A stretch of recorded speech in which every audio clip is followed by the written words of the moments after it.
Now, folks, I knew that laundry was a joy, that laundry divides by 5, just like cleaning. But the British term for a laundromat is a launderette. So this is such an exciting list. It's such a great list. Words that end in E-T-T-E, because that's screaming out joy. Okay?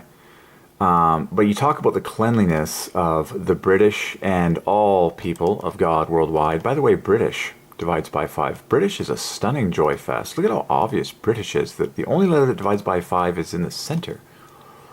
The word Britain actually is puts the T at the dead center as well.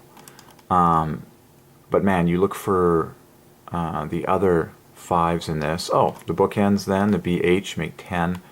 And then the rest makes a lovely 55. So screaming 5s in being British. But launderette, okay, just like laundry. It's so cool. What do a launderette and laundry have in common? They both divide by 5.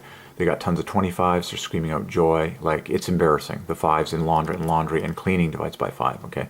So God is nuts about cleanliness, and obviously he's nuts about a launderette, and it's quite funny to actually understand all this stuff and see the joy in it. So you could take your brunette for an omelet, and then go for a ride on a wagonette, have some vinaigrette, visit the launderette, you know, use the kitchenette, and it's all, and oh, she's wearing an aigrette, okay?